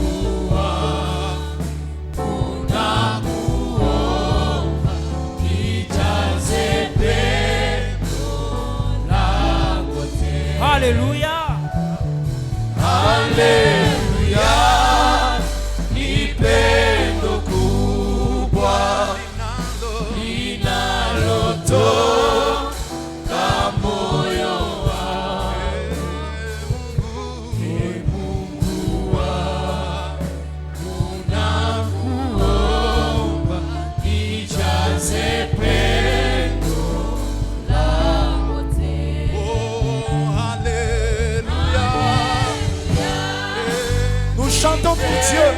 Tu es en train de prier et tu es en train de déclarer les grâces de Dieu s'attachent par la foi dans ton corps, dans ton âme. Ee Mungu wangu, nakuomba nijaze pendo lako tele. Élève de prière vers Dieu. Élève de prière d'amour vers Dieu. Dis Seigneur, merci de me guérir de ces cancers. Merci de me guérir de ces myomes. Merci de me guérir de cette hypotension, hypertension. Parce que la révélation, la création tout entière attend avec un ardent désir la révélation de fils et de filles de Dieu. Tu es en train de prier, tu dis, je ne souffrirai pas de rhumatisme. Je déclare, avant la fin de ce programme, ce rhumatisme sera déjà guéri. Avant la fin de grâce insondable, le rhumatisme sera déjà guéri. Cette situation sera loin de moi, mais pas sur quoi nous annonçons que l'enlèvement est imminent. Et bientôt, nous, Église, nous sommes gardés par le Seigneur. Il a dit Il bâtit son église. Ni même les portes du séjour de mort ne prévaudront point contre son âme, ne prévaudront point contre elle. C'est cela l'église. C'est cela ce que toi et moi nous sommes. Alléluia. Libendo kubwa linalotoka moyo wako. Mungu wangu, nakuomba nijaze pendo lako tena. Haleluya.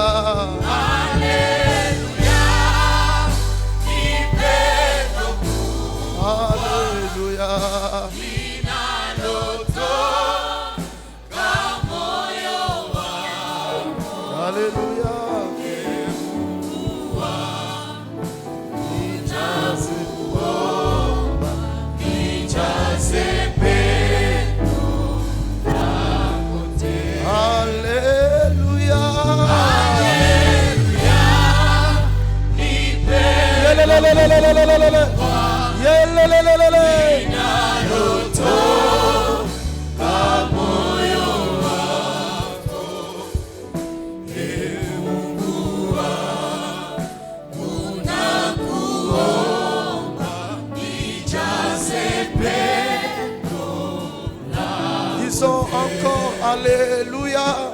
Alléluia. Alléluia. Linalotoka moyo wako. Mungu wangu, nakuomba nijaze pendo lako. Alléluia. Alléluia. Alléluia. Ni pendo kubwa linalotoka moyo wako. Mungu wangu, nakuomba nijaze pendo lako tele.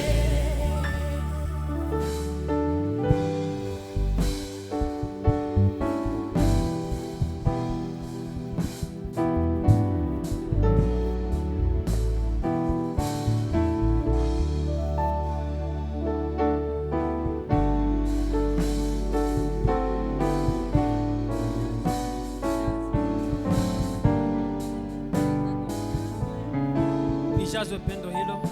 Nijazwe pendo hilo kubwa, linipitishe siku zote. Rohoni niwe. Rohoni niwe na juhudi, nitumikie Bwana Yesu. Hazina yako. Hazina yako nipeleke kwa watu waliopotea, wafahamishe pendo kubwa ulilo nalo Mungu wangu. Hazina yako. Hazina yako nipeleke kwa watu waliopotea, wafahamishe pendo kubwa ulilo nalo Mungu wangu. Est-ce qu'on peut acclamer Jésus? Tunaweza shangilia Yesu. Est-ce qu'on peut mieux pousser des cris de joie Sukuma à vigelegele celui qui kwa te Yahweh. guérit, à celui qui me guérit, à celui qui vient te guérir de ce lion? Il vient te donner les enfants. Il vient te donner les enfants. anakuja kupa Il watoto. vient, tu étais stérile. Ulikuwa mtasa, Dans ta famille, il y avait la stérilité. ndani ya jamaa yako kulikuwa Tu utasa. priais pour une stérilité. Ulikuwa naomba kwa ajili ya utasa. Jésus vient de donner l'enfant. Yesu anakuja kupa mtoto. Nous pouvons acclamer celui qui ôte les Tunaweza rhumatismes. shangilia yule. Nous pouvons acclamer celui qui te guérit de ces Tunakuja cancers. shangilia yule ambaye Nous pouvons acclamer anakuponyesha. celui qui te donne la victoire dans cette situation. Tunashangilia yule ambaye anatupatia ushindi ndani ya Tu ne hali mourras zetu. pas de l'hypertension. Ndani ya Tu ne mourras pas de l'hypotension. ndani ya homa yako Tu ne kupata. mourras pas de l'hypertension. Hautafariki Tu ndani ne ya mourras afya pas de yako. l'hypotension. Hautafariki, Tu glorifies Dieu. lakini unasherekea Mungu. Tu jouis Dieu. Unasherekea Mungu. Et par ce quoi Na kwa ile sasa nous attendons son retour. tunachunga ujio Nous wake. attendons l'enlèvement. Tunachunga Nous unyakuo. attendons son enlèvement. Tunachunga unyakuo wake. Combien nous sommes précieux Mara ngapi tuko wazuri à ses yeux. kwa macho yake. Il nous place au-dessus de toute réalité. Anatuweka juu ya kweli zote. Et on l'acclame Na encore. On l'acclame. tunashangilia tena. Amen. Amen. Nous allons nous asseoir. Tutachukua nafasi Nous allons tenir nos offrandes et nous voulons offrir à Dieu. kwa sadaka zetu tutamtolea. Seigneur, nous te donnons ce que ta main nous a donné. Reçois, Seigneur Dieu, cette offrande, cette dîme que nous t'apportons, Dieu, que tes enfants t'apportent. Reçois-les, Seigneur Dieu, et agrée-le. Selon, Seigneur Dieu, la diversité du cœur, reçois-le. Comme les chrétiens de Macédoine, au milieu de leurs secousses, mais ils t'offraient avec joie. De même, nous t'offrons avec joie. Car il n'y a rien, ô Dieu, qui puisse te ressembler dans notre vie. Nous te bénissons, Seigneur Dieu, pour tes éclats des cieux. Nous te bénissons, Seigneur Dieu, de garder ton église au large. Et nous confessons, Dieu, toutes les situations de ton peuple sont à l'image des Rehoboth où tu as mis Isaac au large. Et nous avons en nous le Fils de la promesse, Jésus-Christ. Tu nous mets au large.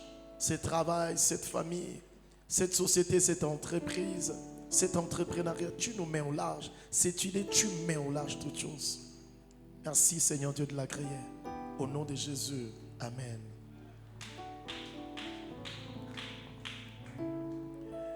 Voici les quelques communications.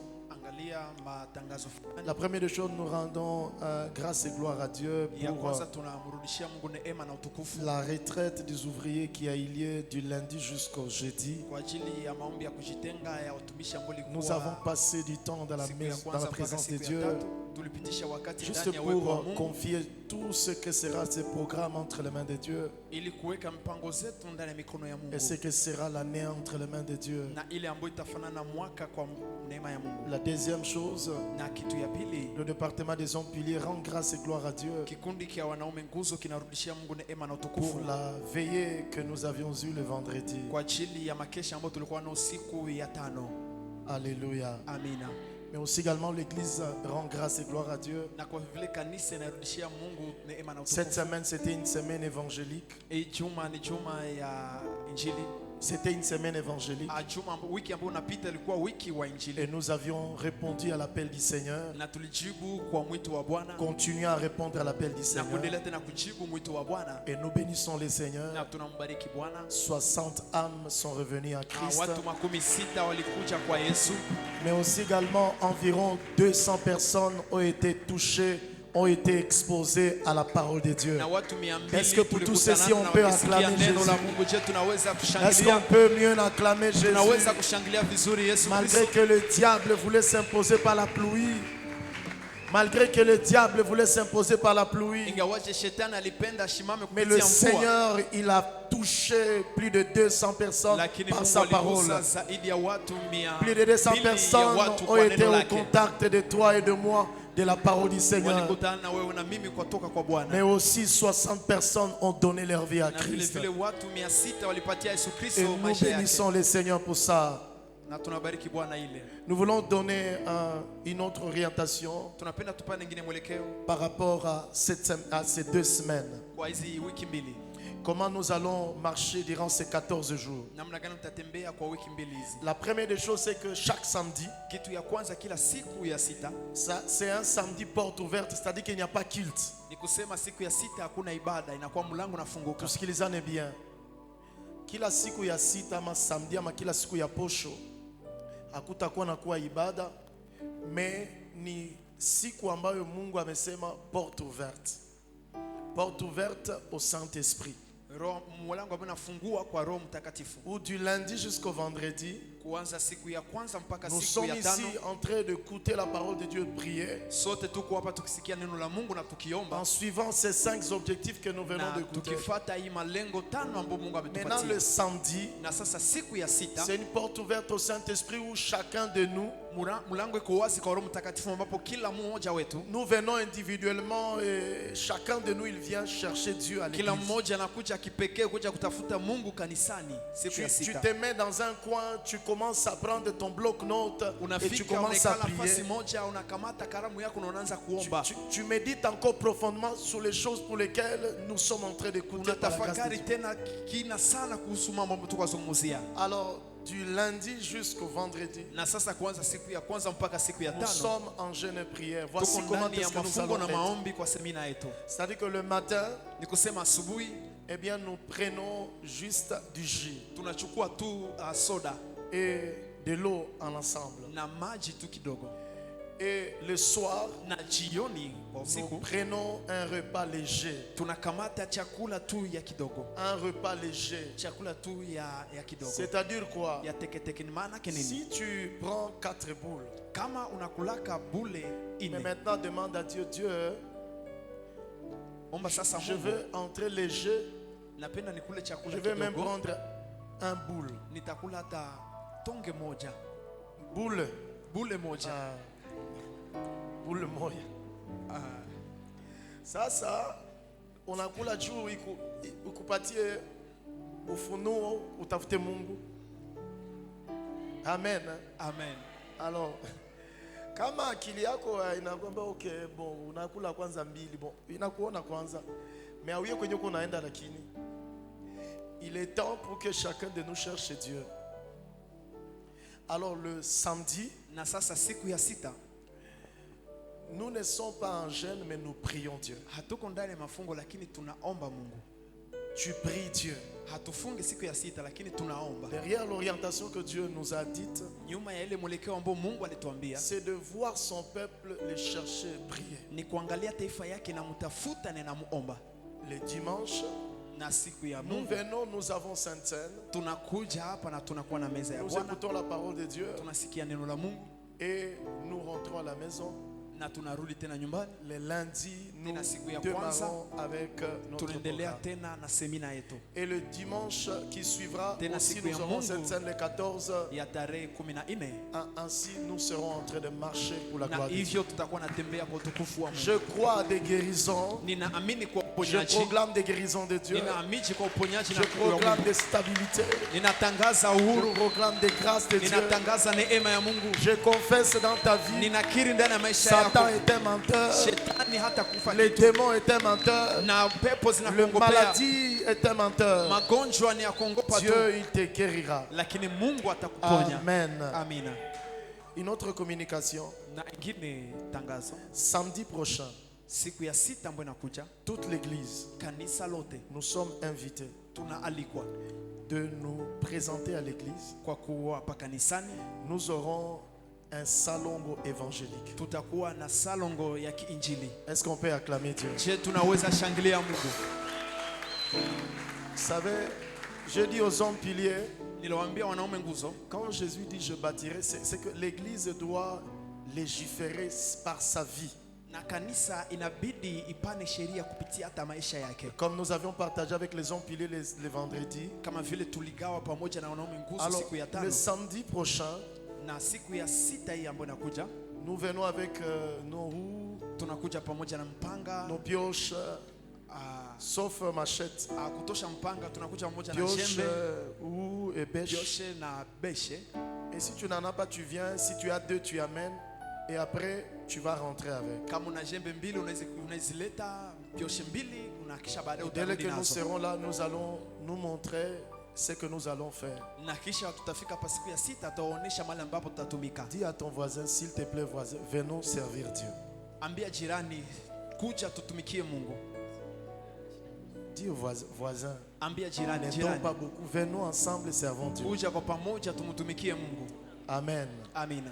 Alors ça sera le samedi. Na sasa itakuwa siku ya sita. Alors nous voulons rappeler à l'Écodime, Tunapenda tukumbushe kwa Ekodime nous voulons appeler à toute l'église.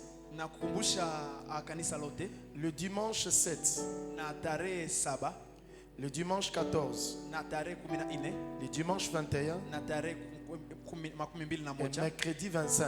na siku ya tatu tarehe 25. Comme c'est un mois beaucoup plus où nous sommes exposés à nos enfants, l'Écodime, qui servent Dieu. Kama vile tunakuwa na watoto wetu kwenye Ekodime ambao wanatumikia Mungu. Alors ces 3 dimanches, ce sont les enfants de l'Écodime qui seront au protocole. Na sasa hizi siku ambao ni watoto wa Ekodime ndio watakuwa kwenye protokoli. Sasa chez Bakubwa, avec tout ce que Dieu nous parle, si le protocole là, il te dit bon, Kama ule kuya mwashemasi njoo hapa fasi, anakuonesha nafasi, montre cet enfant là. muoneshe shimo ule Il dit mtoto. que je voulais vraiment, moi je n'ai pas connu ça, mais je bénis le Seigneur pour ce que tu es, mais je vais faire ça. Na itika nafasi ambayo anakupatia nitaikala hapa. Amen. Amina. Amen. Amina. Alors ce sont ceux qui seront à la porte. Ni wao ndio watakuwa kama washimansi. Amen. Amina. Alors il y a le pagne pour les enfants dont nous sommes en Na train de... kikwembe kwa watoto. Ces pagnes ici, c'est juste, on a dit 12 000 francs. Na kikwembe walisema ni 12,000 francs. Alors c'est le modèle que l'Église a montré. Na ni kikwembe ambao kanisa ilipana. Ça a 2 temps, je crois, quelque chose. Mais maintenant, vous Mfano wa achetez kikwembe, et unauza. puis pour les garçons, c'est un boubou seulement. Et Na pour kwa les ajili ya sœurs, vijana vous- inakuwa vous faites coudre un Canson. modèle qui est de sang et qui vous montre que, au fait, vous voulez montrer un avenir glorieux pour vos enfants. na kwa kuzia watoto mnawashoneshea kwa kuonesha kwamba mnaleta ujio kwa ajili ya watoto wenu. Amen. Amina. Alors c'est ça, donc vous cherchez au marché Unaweza tafuta kwa soko et jusqu'au 25, c'est ça ce qu'ils vont porter. mpaka itavalikana tarehe 25. Amen. Amina. Alors avant de clôturer, nous voulons dire merci à Dieu. Na sasa bila kumaliza tunapenda kumwambia Si Mungu c'est pour vous asante. pour la première fois, nous voulons vous accueillir. Kama ni mara ya kwanza Juste vous utawakaribisha. allez lever la main comme ça et nous Utainua allons tu prier. mkono avec juu. vous.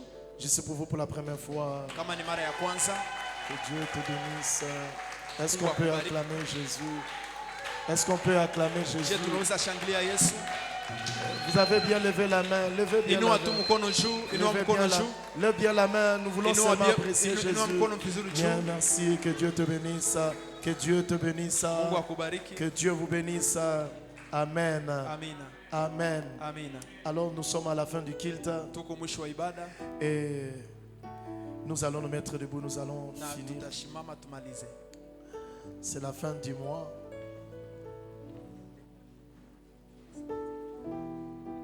Ah, nous venons le matin à 6 heures.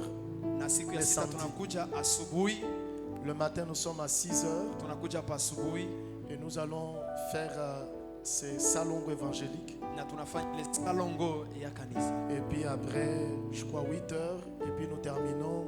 Nous allons faire cela tout le mois de décembre. Kisha baadaye tutafanya kwa mwezi huu wa 12, Tout le mois de décembre. wa mwezi wa 12. Tout le mois de décembre, nous allons être dans ces salons évangéliques. Mwezi wote wa 12 utakuwa ndani ya ile salon. Alors, rendons grâce et gloire à Dieu Na turudishie Mungu utukufu. et confie le mois de décembre entre les mains de Na Dieu. tuache mwezi wa 12 mikononi mwa Mungu. Confie les 2 semaines entre les mains de Dieu. Weka wiki hizi mbili kwa mikononi mwa Mungu. Confie-toi entre les mains de Dieu. Weka yote mikononi mwa Mungu. Confie-toi entre les mains de Dieu. Weka yote mikononi mwa Mungu. Confie-toi entre les mains de Dieu. Weka yote mikononi mwa Mungu.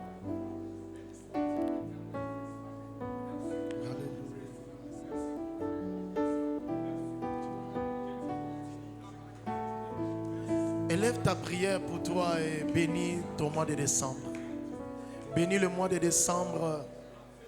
Déclare qu'il n'y a aucune fatalité qui te brisera.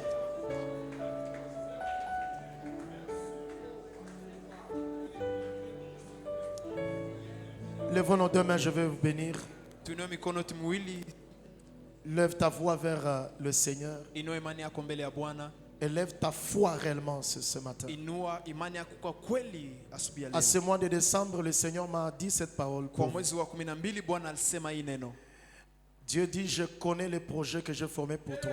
Bwana anasema najua mpango ambao niliunda juu yako. Le projet de bonheur Mpango wa heri et non jamais de malheur. na hapana wa ole. Je déclare sur cette église, Ninakiri juu ya hii kanisa au son de la voix de l'Éternel par ma voix, kwa sauti ya Bwana kupitia sauti je yangu. confesse Ninakiri aucun désastre, hakuna changamoto aucune calamité ama changamoto ne yoyote pourra arrêter les archers et les archoises. itaweza kuzuia Wakristo wa kanisa hili. Dehors ici, il y a de calamité. Hapa nje kuna Dehors changamoto, ici, il y a de désastre. hapa nje kuna mashida, Mais sur nous, lakini juu yetu il y a la parole d'alliance de Dieu. kuna neno ya agano ya Mungu. Mon Dieu, mon roi, Bwana na Mungu wangu, je bénis ton peuple. nabariki taifa lako. L'apôtre Paul a dit Mtume Paulo amesema dans 2 Corinthiens 13, ndani ya 13 Wakorintho wa pili 13 que la 13, grâce de notre Seigneur Jésus-Christ. neema ya Baba wetu Yesu Je Kristo, prie pour ce peuple ninaombea hii taifa, que la grâce qui nous a été donnée en Christ Jésus neema ambayo ilitupatiwa ndani ya Kristo te Yesu fasse réussir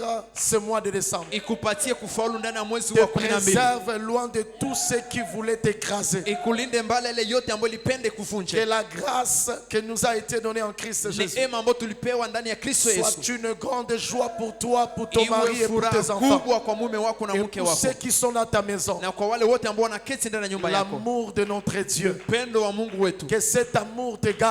ile upendo ukulinde, Cet amour te relève ile upendo ukinue face au coup de la vie. mbele ya shida za Que maisha, cet amour de Dieu te ile relève. upendo wa Mungu Parce que ikusimamishe, l'amour de Dieu n'échoue à kwa rien. sababu upendo wa Mungu haushindwi L'amour kwa de Dieu ne kitu. faillit à rien. Upendo wa Mungu C'est pourquoi je haushindwi kwa kitu. confesse. Ndio maana Tu ninakiri ne faillis à rien. hautashindwa kwa Tu ne kitu, faillis à rien. haushindwi kwa Le kitu. ténèbre sera dans la désolation. Giza itashindwa, L'obscurité sera dans la giza désolation. kubwa itakuwa ndani ya Le ole. diable est dans la désolation. Shetani iko ndani ya Ce kushindwa. mois de décembre, Mwezi wa car 12 l'amour de Dieu kwa upendo wa Mungu te garde-toi, ikuchunge wewe, garde ta maison ichunge nyumba et yako sous tous ceux qui sont dans ta na maison. wote ambao wako ndani ya nyumba Garde yako, ce que Dieu met dans ta main. ichunge ile ambao Mungu anatia Et ndani ya c'est nyumba là au yako, nom de na ile Jésus-Christ. kwa jina la Yesu. Que durant ces 2 semaines, Kwa wiki mbili que hizi tu cherches Dieu par amour. utafute Mungu kupitia upendo, Et la Bible déclare, na Biblia et inasema la communion du Saint-Esprit. na agano ya Que Roho durant ces Mtakatifu 2 semaines et le mois de décembre, kwa mwezi wa que tu 12 découvres une dimension élevée de la uweze personne du kupata Saint-Esprit. kiwango ambacho kinainuliwa ndani ya Kristo Que Yesu, tu découvres une dimension élevée de la personne du Saint-Esprit. upate kiwango ambacho kinainuliwa kwa nguvu Au ya nom Roho de Mtakatifu, Jésus-Christ kwa Nazareth. jina la Yesu Kristo wa Nazareti. Amen. Amina.